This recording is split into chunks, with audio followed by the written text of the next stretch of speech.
Hi guys, Talysha from P3 here, and I'm super excited to have Jackson back on deck with us for another episode. So, Jackson, how you going? It's been a minute. Yeah, good, mate. Good to jump back on the potty. It's been a bit of a mini hiatus from myself with dealing with dad life and um, working through my new clinical role as well. And yeah, just life's been hectic. So, but no, it's great to be back. I haven't disappeared. Yeah, good to have you back. I have been missing our chats, and it's not just dad life; it's pod life, and then it's also you're working through your masters life. So it's a strength and conditioning masters, isn't it? Yeah, through Edith Cowan University, it's the Masters of Exercise Science, majoring in strength and conditioning. So I've been working through that for 2 years now on a part-time basis, just slowly ticking off the subjects. But I'm endeavouring to finish it by the end of next year. So that'd be really nice. And yeah, learning a lot from it. It's great course. If anyone is thinking of just upskilling themselves in that area, or gaining that sort of deeper knowledge and understanding of things like research behind strength and conditioning, as well as the applied science as well. It's a very applied degree, actually. Like it's not a typical research sort of degree. It's all coursework and lots of practical stuff that you can take away from it. And I've really enjoyed it so far. Like it's really given me a deeper understanding of concepts around strength conditioning and programming and periodization and certain strength training methods that are a little bit more advanced, but also it helps to hone in on your really basic stuff as well, because the basics are ultimately what matter the most. And Yeah. it's really great degree, and but I kind of entered into it keen to add something a little bit more, a little bit deeper of understanding, a bit more knowledge. But then as I'm working through it, I'm like, oh, why did I decide to go back to uni again? Like, I really don't like being a student. Like, formal education is it can be a bit tedious at times, and a bit of an effort to work through. But Yeah. we're getting there. So looking forward to being done with that, and then I don't know if I'll ever go back to uni again. It's funny you say that. Like, I very much had those feelings when I was partway through my grad cert. And then now that I'm a few years past it, I'm toying with the idea of going back again. So we always say never, but never say never. The itch is back. The scratch. You got to Yeah. scratch it. Yeah. Definitely. And so, what we're doing now is because Jackson and I have both been doing a hell of a lot of coaching over the last 12 months, especially with a lot of not just podiatrists, but allied health professionals. And we get a lot of recurring questions coming in. So, a few podcast episodes, what we're going to do is answer and address a couple of these questions. And just off the back of Jackson talking about his strength and conditioning study that he's doing, and obviously the courses that we run through P3, one of the most common questions that we get asked is where do exercise therapies fit into managing musculoskeletal pathologies? So that's what we're going to unpack today, and we'll get into it. The Progressive Podiatry Project, here to share knowledge, insights, and information for you to improve your clinical practice and, most importantly, help you help your clients. All right, so where do exercise therapies fit into managing musculoskeletal pathologies? There's a lot of nuance in answering this question, and I think Jackson and I both have our similar approaches and thoughts to this, but I'm going to throw it over to Jackson first for this conversation. So, for you, when you look at managing a musculoskeletal pathology, where do exercise therapies fit in? Does everyone need them, or is it a bit more of a nuanced answer to that? Yeah, certainly from a practical point of view, in that consultation or when you're working with someone through their rehab or of that injury or pathology, you don't need to give everyone exercises. It's always case by case.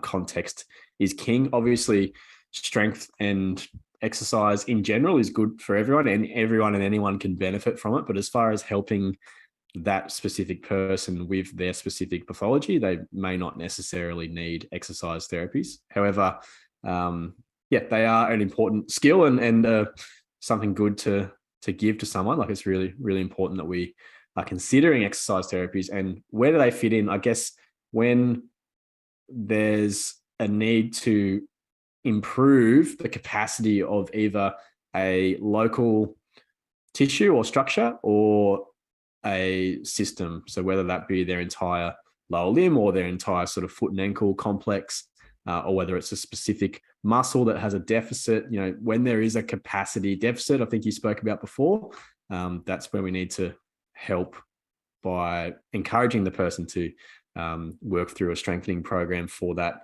specific tissue. So for example, like if someone comes in with an acute flare up of a tissue, I had someone with a peroneal tendinopathy in this week, and it was obvious that it was just that they wore some crappy shoes. They did a lot more walking up and down hills around the city more than they normally would, and they've never had this injury before, and it's just flared up and it's a bit swollen, a bit painful. So someone like that, where it's more of a reactive sort of, tendinopathy is probably not even the right word. It's probably just more of a reactive flare up of the tendon, and they're a bit sore and sorry at the moment. They won't necessarily need exercise therapies. Like, our clinical focus over the next 2 weeks is going to be really just settling down that tissue. Like, I've given them some strapping, some offloading in their shoes, and given them some basic, anti-inflammatory and even ice pack sort of recommendations there. And once that tissue settles right down and they're in a lot less pain, which I expect it to, then I may send them off with some calf raises to try and sort of load that tissue again. Maybe a little bit of a perineal bias, but certainly not going to be, I don't anticipate engaging with that person over a longer period on an exercise program. Like, we simply just need to calm that tissue down. Whereas when someone comes in and they've had a problem for an extended period of time, and it's more of a chronic condition, but they repeatedly have flare-ups of pain, or that it's more of a chronic pain, they're just constantly in pain all the time. It may be that there's an underlying strength deficit there that we need to work on, and sort of help them over a period of time with exercise therapies. So it's always context based, and I think that's a good way to look at it. Just take it case by case. Do you have anything to add to that?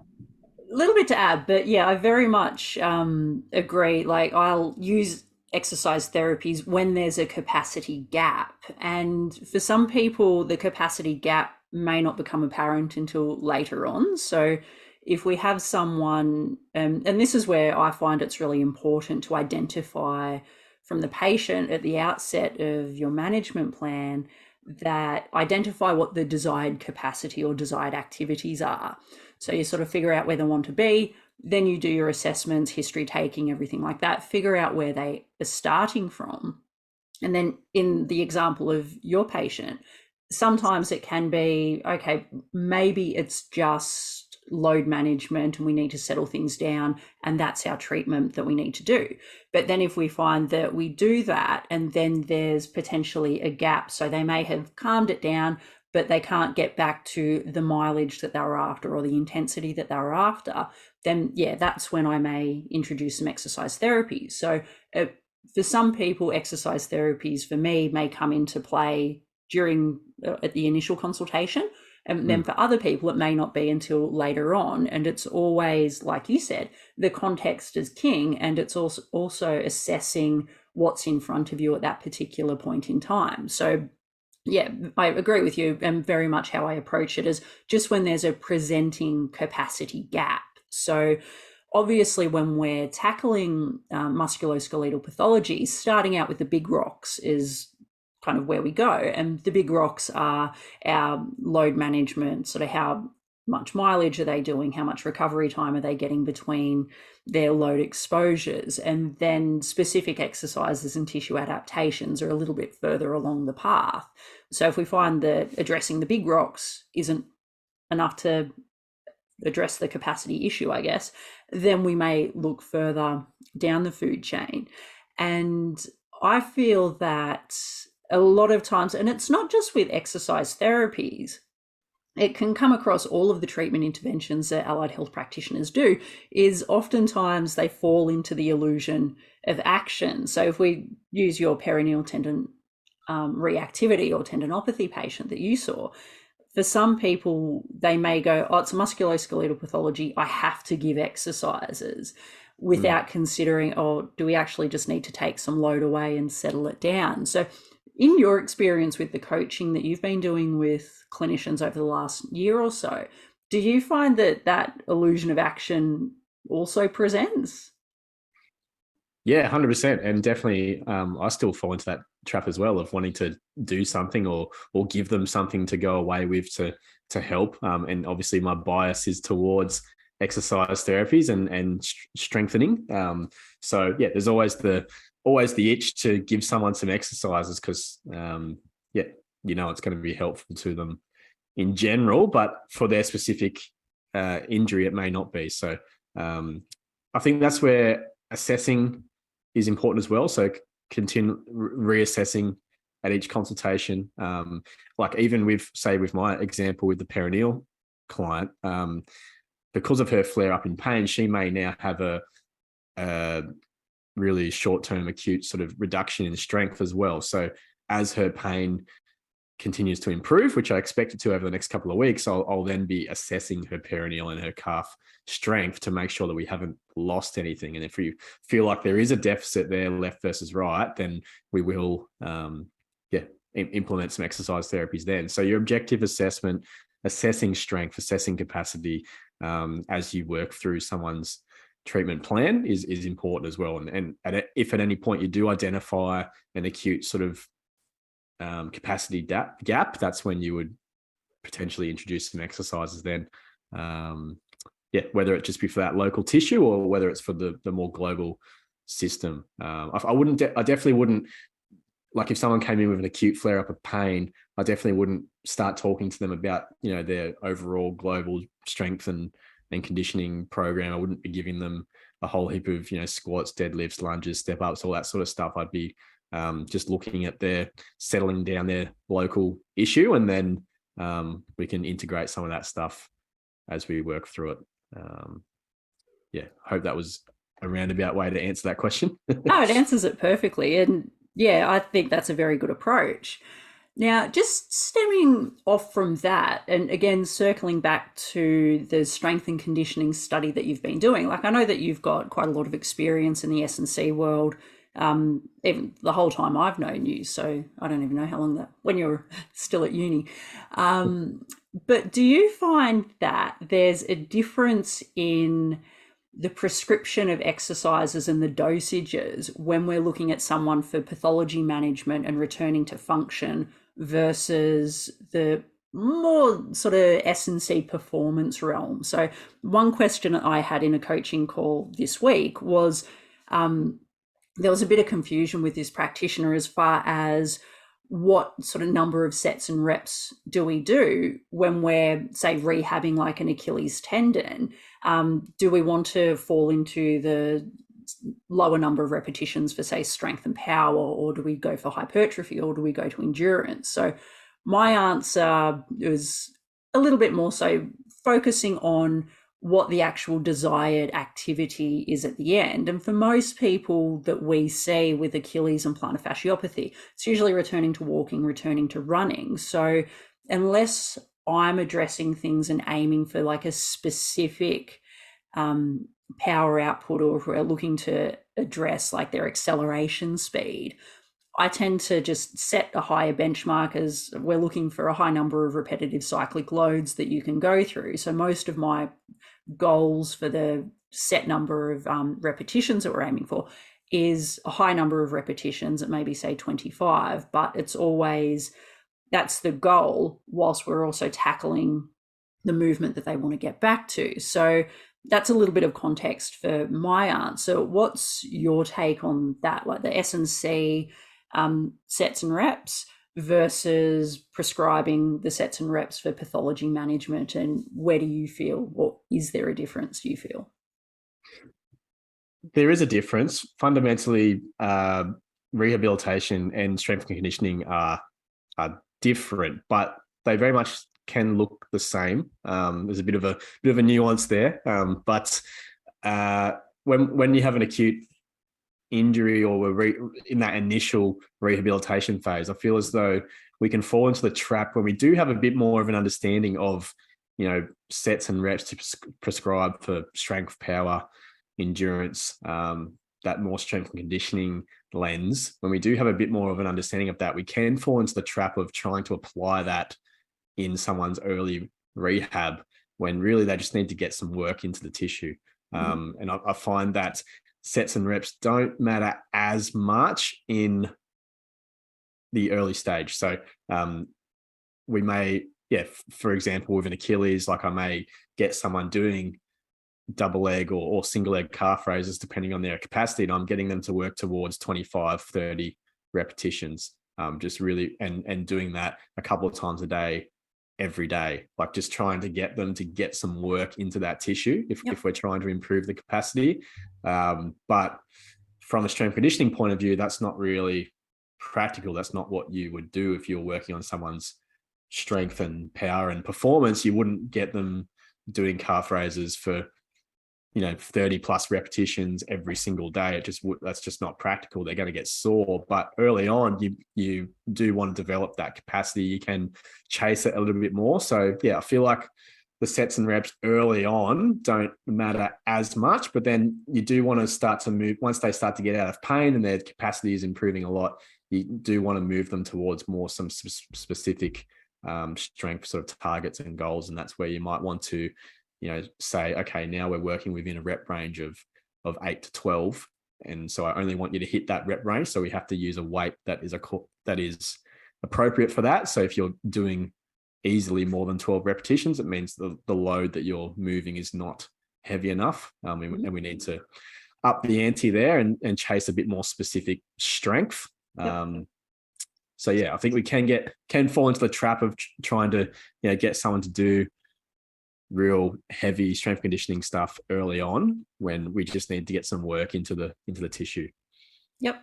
I would agree with that. So, like in summary, it sounds like it's just the more specific the tissue goal is from a, say, performance output perspective, the more specific your prescription, I guess, would be the sets and reps, tempo, external weight, resistance, everything like that. So the more general, if we're just looking to build tissue capacity to return to walking or running and that, then it's a more general dose, as long as they're somewhere in the realm of loading, not overloading, not underloading. That's where we'll get the adaptation. So that's how I think we're both on the same page with that. And I think one thing, sorry, I just cut you off there. No, I think 100%. And as what's then important is I find that the best rehabilitation programs and coaches, the transition from rehabilitation into that intermediate late stage strength and conditioning more program, it's very smooth. Like there's no, okay, now we're stopping rehab, now we're into strength and conditioning. It's a very smooth and transition. So that's what I said before, like they look very much the same. But we've got some fundamental nuances that they are different, but the transition and what they look like overall is very similar. So should be a smooth transition.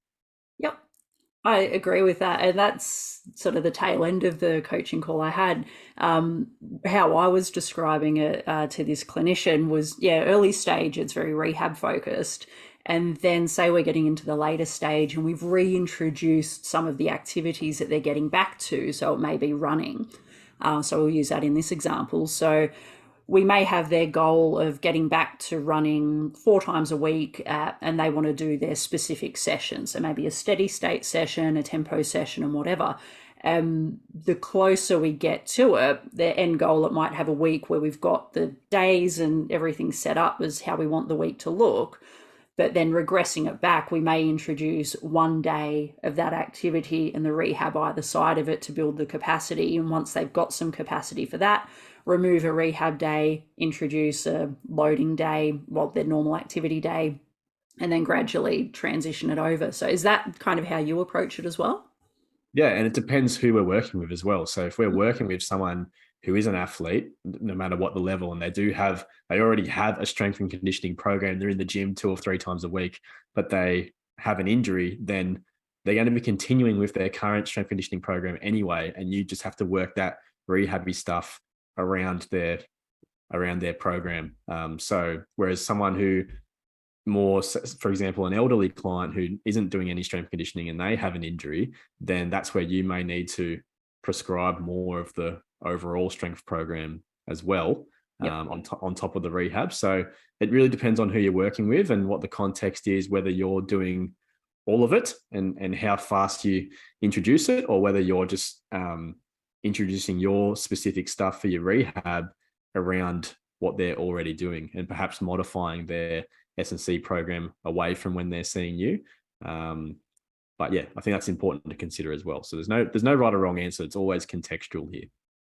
Yep, I would agree with that 100%. And so I reckon we've done a pretty good job of answering and addressing that question, that where do exercise therapies fit into managing MSK pathologies, and then unpacking a couple of the nuances with it. So with that, do you have any probably salient take-home points just to wrap up today's episode?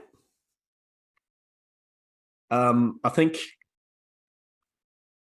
find out where they're at. Like, have a really clear idea in your mind where the client that you're working with, or the athlete or patient, whatever you call them, is at. So from a pain, pathology, and strength point of view, and just start there, and keep it simple to start off with. Just so whether if they're in a flare up phase of pain, like really just try to settle that pain down, and then you can reassess and then start to introduce some exercise therapies. Don't try to do it all at once. Definitely don't give someone a million exercises in that initial consultation if they've just presented with an acute flare up of pain. Yep, perfect. I like that summary. And so that will wrap it up for today. Thank you for joining me again. Just very glad to have you back on the P3 platform. That wraps up today's episode, and we'll catch you guys next time. Cheers.